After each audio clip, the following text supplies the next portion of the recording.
Hello, everyone. Hi, my name is Mark Olsen. I'm a writer with the Los Angeles Times. I write a regular feature called Indie Focus. You can follow along on the Twitter at Indie Focus. And tonight, we're very excited to have with us the star of Short Term 12, Brie Larson.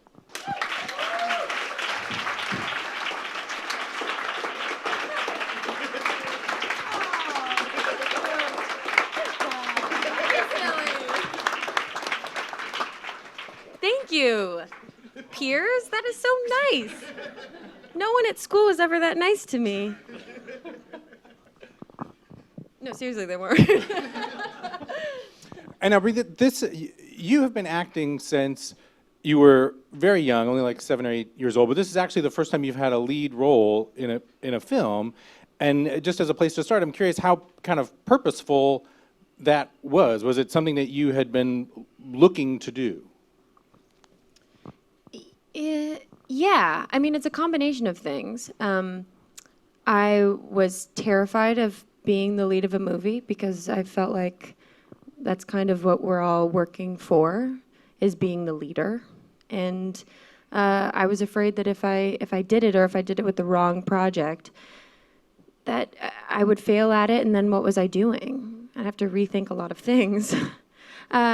And the other thing was that I was pretty specific about the things that I was interested in being the lead. I wish there was a different word. I don't know why I have a hard time saying that, but that sort of role.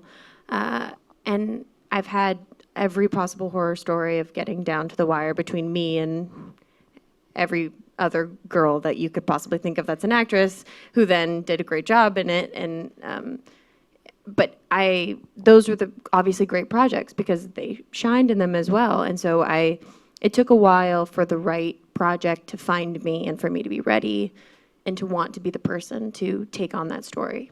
And what do you think it was that you were looking for? And maybe another way to put it is, what was there in the script for Short Term 12 that sort of appealed to you and made that kind of be the one that you wanted to go for?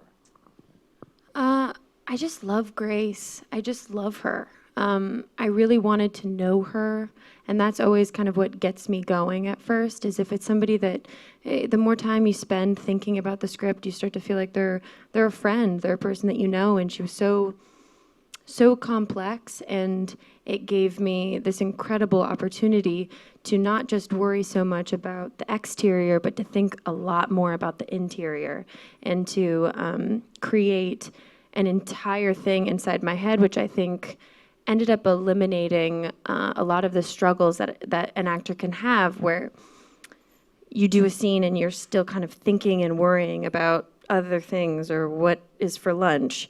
And instead, I had a complete internal world with her that was very clear to me.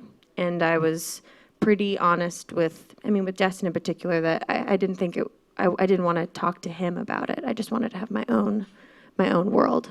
What do you mean? What was it that you did not want to know from him? No, I didn't want him to know. I didn't want him to ask me about what Grace was thinking. I thought that the point of it was for him to wonder and for the audience to wonder. And I had one thing in particular, but many other things that were swirling around in my head. You can tell the difference when someone's just blankly staring or when they're thinking. And is that something that you have, maybe even when you've been doing supporting roles, is it hard for you to find that thing to sort of center your brain around? I'm trying to not ask you what the thing was, but I'm kind of wondering what it was that how it is that you sort of... Everybody has secrets, everybody has internal motives. Everyone has things that no matter what conversation that we're in, we're like processing. Our brains that's what we're doing. Our brains are trying to make sense of everything. I can hardly look over here because I should try and make sense of what's happening. There's a lot of people looking at me. And so we're trying to figure it out and assess and then best put our foot forward. And that's something that I think is really important when I delve into a character, is trying to understand what it is that they want. What is it that they're trying to get from a scene? And more importantly, what are the things that they're trying to get that they don't want anyone to know that they're trying to get? We don't need to always do the obvious, like, I'm a girl and I'm flirting with you. Maybe it's different. I think that Grace is trying to get love, or maybe she's trying to get these other things, but she's doing it in a way that's reserved and inside of her head, and she's trying very much for the large majority of the movie to not let anyone know that something's wrong. And then It's interesting where this was originally a short film, and the sort of lead character in that was a male character, and Destin Daniel Cretton, the filmmaker, he himself had worked in a facility similar to the one that the story is about, but then for the feature script, he flipped the gender of the lead character, and I guess, did you know that when you read the script, and did that lead to you feeling like you were playing him in some sense when in your performance? The short film was sent to me with the feature script, so that I kind of understood what the tone was. But I always felt like, and I guess it feels even more so to me when I watch the movie than when I initially read it. But I always felt like the thing that I loved the most about how Destin wrote Grace was that she could be a male at any time, other than the fact that there's the whole pregnancy thing. But other than that, give him another issue. I don't know. What do men go through? I have no idea. But other than that, and especially with the way that I think she dresses, she's not some sort of feminine sex object. She's a strong person who's struggling. And it's been interesting as we've taken this film to so many different types of people have viewed it.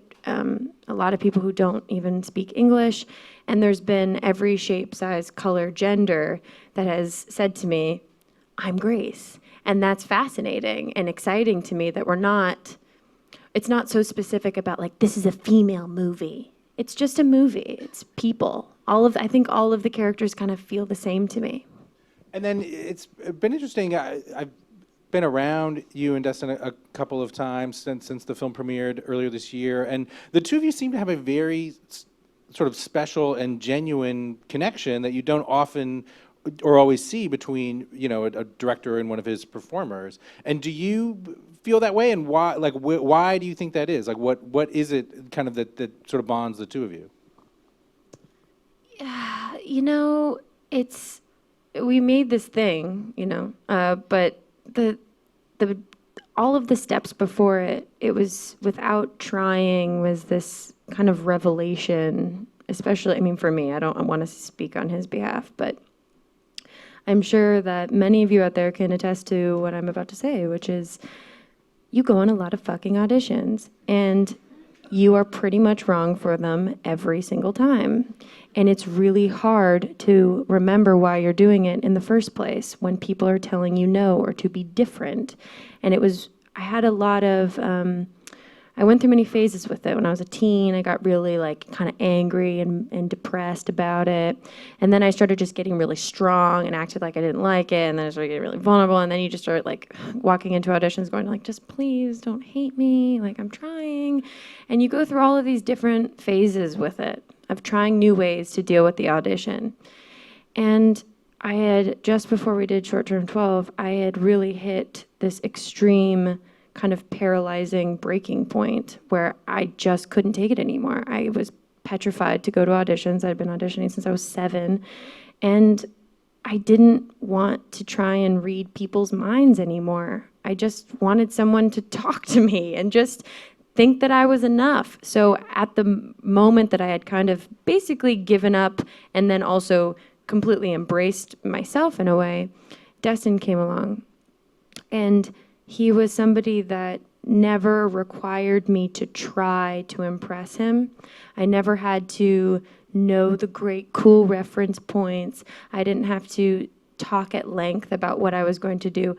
He just completely trusted me and believed that me in my smallest essence was enough. I had worked with so many directors that if it was a crying scene, he would torture me in order to get this performance. And I remember second day of shooting was a scene towards the end of the movie where Grace is having a breakdown. And I was totally caught off guard that we were doing it. I wasn't prepared. And he was like, let's just do it. And I kind of, put my Norwegian black metal on and got into this crazy state and felt myself getting crazy. And then I did it, and we did one take, and I could by the end of the take feel like I was hitting the point that I wanted to get to emotionally, because I had this whole idea in my head of what I wanted. And so I get there, and he says cut, and he's like, cool, we're done. And I was like, what? And I thought, oh my God, because I was insecure, especially for the first week, because I thought, I don't know if I wonder if he thinks I can actually do this, because he's always just kind of like, yeah, cool, yeah. And so I did this take, and he was like, cool, we're done. And I was like, no, I can do more. Like, I just felt like I was just getting there. And he was like, no. And I was like, no, I can. And he was like, Brie, I don't need to watch you torture yourself. And it was the craziest, and I had never had anyone tell me that before. And it changed everything for me, and changed the course of, I think, the movie and of how I view myself. And I have a huge thank you to give to him for that. And I think it made for this. We've also like traveled the world together. It's like something interesting that happens when you go on international flights with someone. You either hate them or they're your friend for life.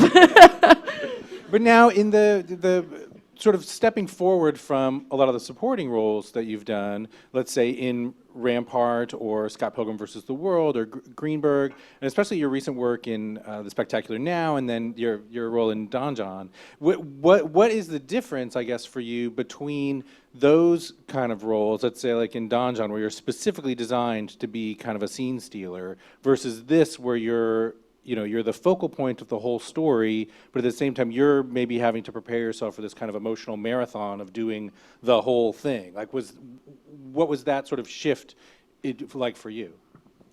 It didn't really change that much for me, except I just had more material to work with, to show for what I was thinking about. I mean, I feel like any character, even if I've had a couple of scenes in it, I've thought about it enough that if need be, I could have done more. I understood who they were fully in my mind at that time. So it didn't necessarily change the preparation at all. I mean, Don John's a little different because I just didn't have really lines to memorize ever. And so I auditioned for it, which was a very strange audition to drive to Marina Del Rey and then not talk. But then when I got it, I have to admit, I had a lot of anxiety when I would be driving to set because I kept thinking, I didn't memorize my lines. And then I realized there was nothing for me to do, and the best thing that I could do is I can't plan my facial expressions, just watch what these crazy people do and just react to it. And that's what so much of the process is, and what a lot of it was like for Short Term 12 is, Grace is a great listener, and you prepare and learn the lines as best you can and know who your character is, and then just really listen to people, really feel and understand what it is that they're going to say. Unless you're playing a character that doesn't listen, and then don't do that. Well, in your kind of preparing for the role, you did spend some time with some people who actually have this job, and you had said in some other interviews how they gave you the advice that the way they get through this very emotionally draining job that they have is to sort of, they really actively have to work to let it all go at the end of the day. And you sort of took that not only into the role, but to you, Brie, playing the role as well. Is that right? Oh yeah, it's absolutely right. I always forget how hard it is to make a movie. I forget every time because I love it and it's so fun and it's great. It's very gratifying hard work, but I get so tired at the end of the day and I don't understand. I'm like, I just was talking all day. I don't know why. I feel like I ran a marathon, but it really requires, especially a movie like Short Term, it required me to decompress at the end of every single day and really make a point to do that, because I was very afraid that if I didn't do that, and if I didn't end my day with like something easy and laughter and like melted cheese, that if I didn't have that I was going to be Grace. And I had been in situations before where I really loved getting into those kind of dark, tortured characters, and then I'd go home and stay in it. And it felt comfortable. There's something very strange about how comfortable depression can feel sometimes. And I fall off the planet. I don't call my mom back, and that's not nice. So this was the first job that I finished the first week, and my mom was like, I'm talking to you. And I was like, remind me who I am, because this is very important. It's a very important part of the process. I kind of started like, kind of like Inception, having some totems, having things like a sweater or anything that I just knew was myself. And then you can dive down as deep as you possibly want, but then when you come back, you remember who you are. Yeah. And then Destin's also spoken a few times about how you, in particular with the younger actors who are sort of your young charges in the story, that you kind of took a leadership role on set even with them. And I guess how conscious of a decision was it? Was that a purposeful thing, or was that just sort of the natural dynamic of the making of the movie? It's, first of all, it was just like a personal vendetta that I had because I was a kid and I was on sets, and I remember every person who talked down to me, and I remember the people that had bigger roles than me and weren't nice to people. And they're so good that I wanted to just be as available as possible, because it's really hard, and it's especially at that age, you want it so bad. It's like that desire for Christmas to be tomorrow, but like even worse. And so I just wanted to be available in that way. And also I knew that the best thing that I could do was set a good example. You know, be prepared, be ready, listen to them, treat them like a professional. And that was going to be the best lesson that I could give them. And then the other aspect was just kind of out of necessity because we were shooting so fast. And a lot of these kids had never acted before. I mean, they were actors, they auditioned, but these were their first jobs for the most part, except for a few. And so we kind of started creating an atmosphere that mirrored whatever it was we were shooting. So it made it easier to go in and out of it. The kids didn't have to pretend that I was someone to look up to because I could just be that. And scenes where we're doing group therapy and there's a lot of kids in the room, all the kids are in the living room, it felt more comfortable to have as many crew members as possible in the room. And then everybody felt like we were doing this thing together. And a lot of those little shots are things that they didn't even realize they were being filmed, just catching little glimmers of things and kind of fuzzing the line between it. And then when it's scenes when it's just kind of me and Jaden, putting the camera as far away as possible and keeping as little people away from us as possible worked. It just kind of part of the process of mirroring it. And now the style of the movie, I mean, it's mostly handheld. A lot of reviews even have noted that there's this kind of fly on the wall aspect to the way that it's shot. And I think having kind of group therapy rap sessions with the kids. And I guess, how were those scenes in particular shot? I guess, how scripted, for example, are the group therapy scenes? Oh, everything's completely scripted. There's nothing. I mean, maybe I say like, yeah, and that wasn't in there. I don't even know if I say yeah in the movie, but I mean, like, I probably did some little thing, but for the most part, every single thing was completely scripted. But are you aware of, or why do you think it is that, for whatever reason, the rhythms of this movie, people want to assume that it was improvised? Which was pointed out to me at the Hamptons Film Festival. I was like, of course you care about that. Seriously, the first question is, are you okay with the fact that your hair is so greasy? And I was like, okay.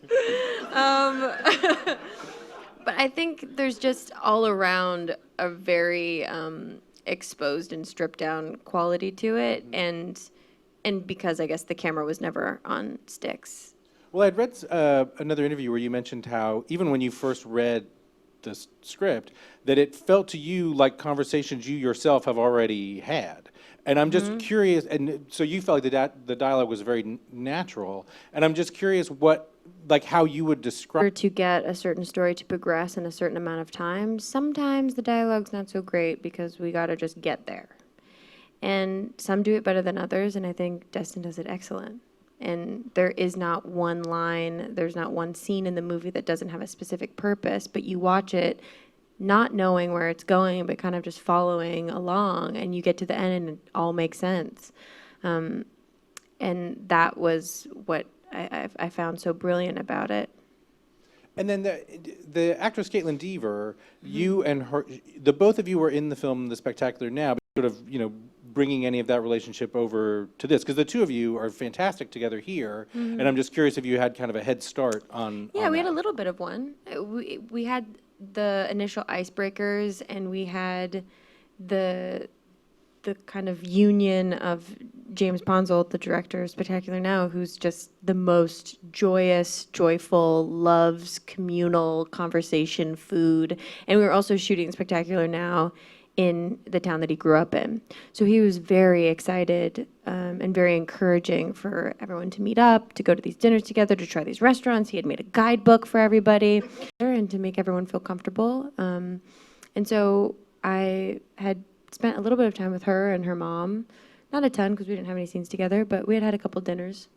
Because it's one of the things that I like so much about Short Term 12, and I still in some ways have a hard time describing for myself, is just that do you have that sense where you all, when you were making the film, were you doing things to sort of keep the tone in a very specific place? Because it was interesting, both the New York Times review and the LA Times review of the film basically make the same statement, which is that sort of like earnest melodrama, but not in a corny or insincere way.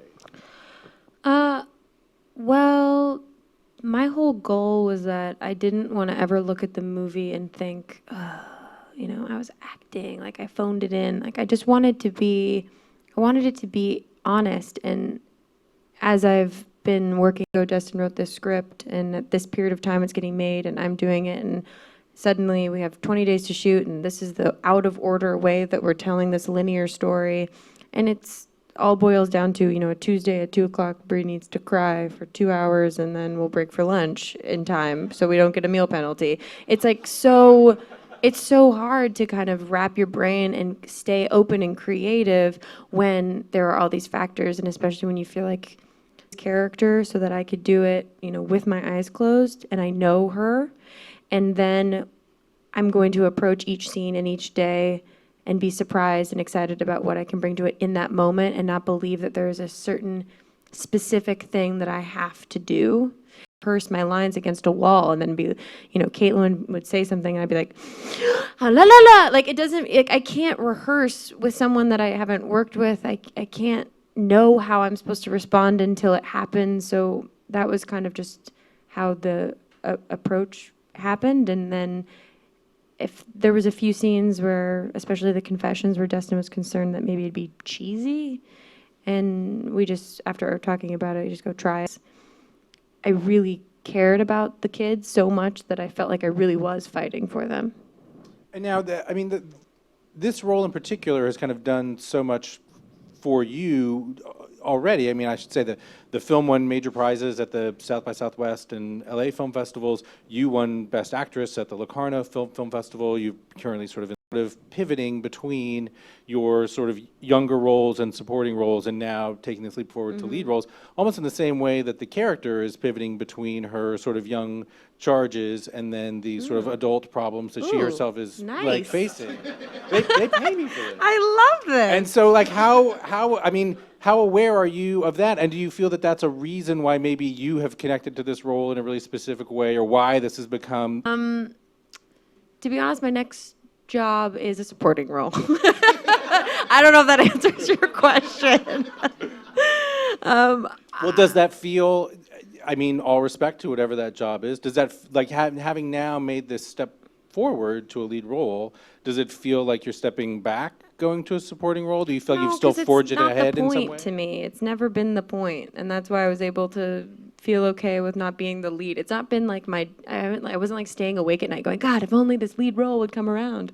I didn't think about the experience for the viewer. I love the challenge of making it, but I also really respect it, and I think that the time that people take to watch it and the experience that a person can have when they are alone viewing these people on a screen, and they have the choice to empathize and to put themselves in their position and to see another side of the world and to feel something, whatever that is a true luxury. To be able to I just manipulated people, and which way are you going to do it? Are you going to do it in a way that's going to add more? And what are those things that I want to add to the world? I believe that the art that we're making it lasts beyond us, and it's important, and the pieces of film that I'm making mean more to me than how much my face is on screen. That seems silly. That doesn't and for me to kind of take on that bigger burden, it better be something that I really feel like there's a point to it, and that I'm the right person to tell that story. And now you've directed a couple short films as well, and I'm curious, has that had an impact on your acting? Do you feel like, having made a couple of films, has it opened your eyes to any specific sort of issues, or is there anything that directing has done for you as an actor? Yeah, you start to understand more of the technical side of it. It also allows me to be in charge of something, and then I don't feel like I have to be in charge of something else. It's like two different worlds. It's like hosting a dinner, being a guest at someone's house. Sometimes you just want to be at home and your parents cook you dinner. You don't know. But I direct, I write as well, and I find that I feel like weirdly, I mean, I guess it's not that weird, but I feel totally confined to my body. I feel completely confined to the fact that I'm like, have this face, I have this hair, I have this body, I'm 24, I'm a girl. There's like, those are the roles I'm able to play right now. And there's this other part of me that's like, but I want to be a 60-year-old man. Like, I want to be a mermaid. I want to be all these things. It's like, well, Brie, these are the movies that are happening, you know, at the end of this quarter. So these are your choices. And I'm like, well, this isn't always the best. This isn't always my favorite thing. Tag, go in this, you know, you're going to New Orleans, have a great time. I get to be more, I feel more in control of it. And I feel more okay passing on things and kind of letting things go because I can create my own stuff. And now, before we take a few questions from the audience, I want to be sure that I ask you about your scenes with John Gallagher Jr. in the film. And it's interesting. So you can tell the story better than I will. But now Destin had like he sent the two of you out on a date before you started shooting. And I guess does that sort of thing help? What does that sort of do for you? Like 3 weeks before the movie was getting made, so we didn't have that much time. And so Destin we just thought we were doing something on our own. I guess maybe we must have told Destin, but I didn't. John told Destin. And then as John was leaving to meet me at the restaurant, and it was just supposed to be kind of like a, hi, how are you? This is me. There was an envelope on John's doorstep that was addressed to both of us, and it said, don't open until you get to the restaurant. And we got to the restaurant and opened it, and inside was like, you know, another note from Destin that was like, yeah, and you know, it's cool, try it out. And inside was a bunch of little pieces of paper that had little conversation starters. It was totally brilliant. It was like the best thing because we didn't have one awkward pause. Like, and we didn't have to go like, so you're an actor? Like, we didn't have to have any, there was never a time where I went like, okay, this is weird, or why am I here? Like, it was very focused. We were able to talk about the things that, and every single conversation we had benefited and helped us, because they were things about creating the mythology for Grace and Mason. You know, what do they do on weekends? What was their first date like? We started like doing our accounting at the table and like arguing over, you know, what the last $20 would have gone towards. And then some personal stuff too about hopes and fears of being a parent and some childhood memories. And it was great. Broke the ice and allowed us to really have a good foundation. So by the time we did some of that stuff in the apartment, we had a very clear and understood idea as to what a relationship that's been for that long feels like. And then one of the things I like so much about the scenes between the two of you is the way, and they don't, it's not really talked about in the film itself, but the two characters have made this decision that they're going to keep as best they can, their kind of private life private, and then they have their professional life together too. And I really like how you never see them have that conversation about keeping those things separate. They're just obviously struggling the whole time to keep those things separate. Now, with something like that, like, did you and John have your own conversation about why they're behaving that way, and how do you sort of fill in the blanks on those kind of things? Well, some of that stuff is just technical. Like, if we did have those jobs, you can't. So that was kind of it. And then all of those, and there's many things like that in the film, which I also have to give so much credit to Destin for, is Destin is really believing in the audience to say, do I really have to tell you? Like, you can watch and you can figure it out. And that's the stuff that I love. And it takes a second because you're like playing catch up on someone's life, but then you very quickly see it. And I think it's nice. We don't have to explain it all, you know? We know, but not everybody has to know. And we have a few minutes for some questions, if anyone has any questions. Oh, we got one right there. How did you prepare for the scene when you were taking the bat? Was that you actually tearing the window out? And the question has to do with the scene where you smash up the windows of a car with a baseball bat. And how did you prepare for that? That was the part that I prepared the least for. And because we were a very low budget film, so we had one windshield, and it was kind of this like, please don't screw this up because we don't know how to end the movie if you don't get this right. But the only thing I could say about that is that there was a lot of kind of nervousness, I would say, about it. But the producers were so awesome of this combination of like, do you understand X, Y, and Z, but not trying to freak me out, but being very clear that this was a serious situation. And so there was all these rules that I wasn't supposed to look at the windshield, and I was only supposed to hit it 3 times. And I listened to it. Oh, you guys saw the movie?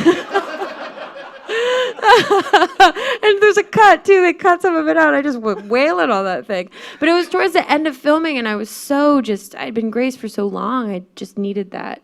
I needed that release, and I felt like it was for everybody, And so I, hit it 3 times, and then I think it was around the 3rd time that, like, I got a real good crack in there.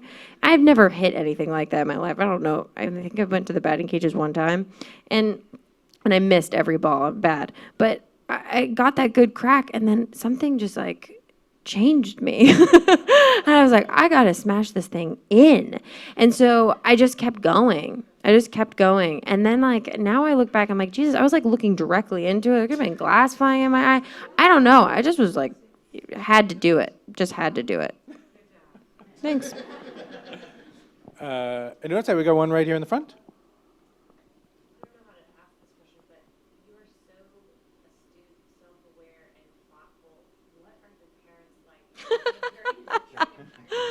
The question has to do with you are so thoughtful and.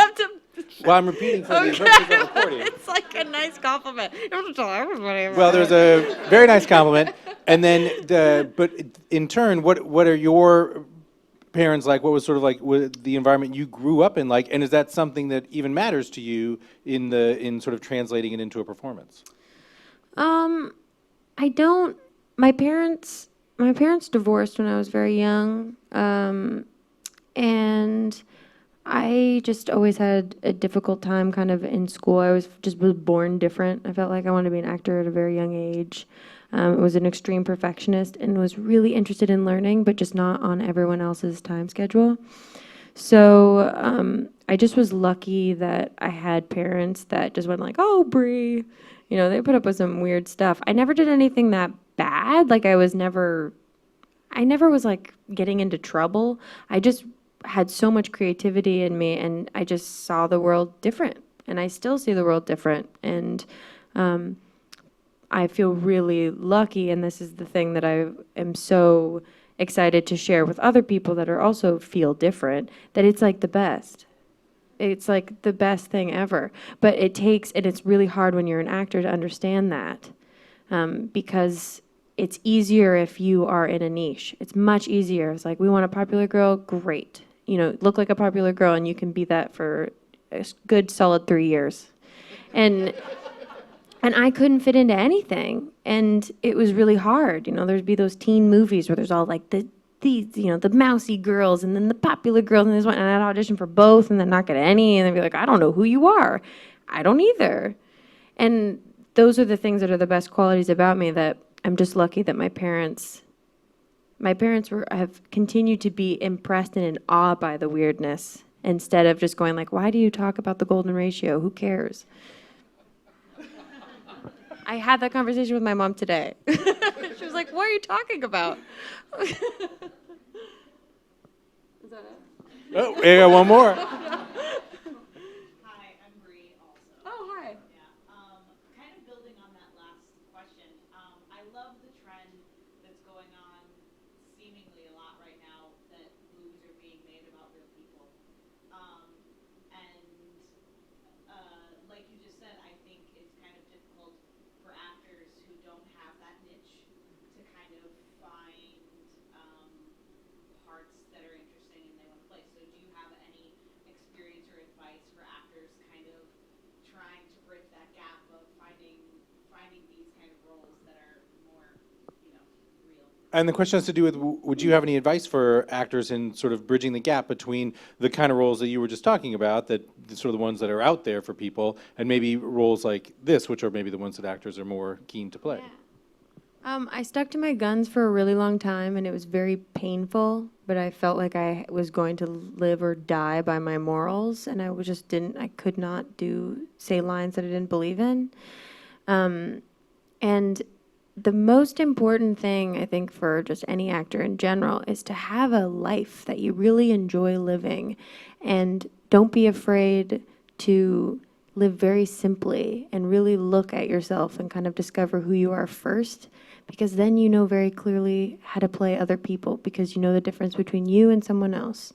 Take the time to listen to others. And I have to say that for the most part, most of the big chunks of like having the aha moments of characters that I've played has not been when I've like sat at a desk like going, just tell me, or doing math on my script or whatever. It's when I live my life and I'm driving around and I see someone in the car next to me, or I see someone really angry at the grocery store because there's a line. It's like these things, and just I feel very comfortable with being an observer, and I enjoy it very much. And then the second part to that is make your own stuff. There's just no reason to not make your own stuff. It's so part of this next generation, and I'm noticing more and more. I just did this really interesting panel with a bunch of other. It was about like the great female performances of this year. But what was interesting is every one of us write and direct, and it made for this great conversation that pretty much all of us were like, yeah, I just kind of couldn't deal with it anymore. I was tired of like being one-dimensional. I was tired of us to come back in a miniskirt, and there's just no reason to not do it, because the individuality and that point of view is what we need and what should be encouraged, and it's just all available to you. It's a weird thing when you start taking meetings or you go on an audition and maybe you get a bad note on a scene or something, or they want you to be a bad actor, or they want you to just do it different than you want to do it, and you start looking at them going like, why do you get to be on the other side of the table? Why do I have to drive around Los Angeles to read your mind? Why don't you come and read my mind? I think that we've like been conditioned to be these like, I'm an actor, I must do what you say. Speak up and be yourself. Don't be a jerk. Anybody else? Hi. Oh, we got one right over there. Yeah, speak up. Congratulations. Thanks. I'm wondering a couple of questions. Do you do features or shorts, or both? That I wrote and directed? Yeah. I did 2 shorts. And then what kind of camera do you use? And also, lastly, do you actually shoot it, or do you have someone shoot it? When you're making your shorts, do you shoot them yourself, or do you have to kind of work with a crew and have other folks I work shoot it with for a you? DP. The first short I shot on a Red. The second one I shot on a Alexa. And both are great. I just was shooting something at night, so the Alexa's better for that. And do you have another script in the hopper? Are you going to be making another short anytime soon? I finished a screenplay that I really loved, and then Alexander Payne made it a movie that is just the exact same story. So it's fine. I'm writing something else that I'm really excited about. When all of this sort of stuff, where people take the microphone away from me, I can sit and write, and I want to do a feature next. Fantastic. Well, I'm going to take that microphone away from you. Thank you. And hey, everybody, it's Brie Larson.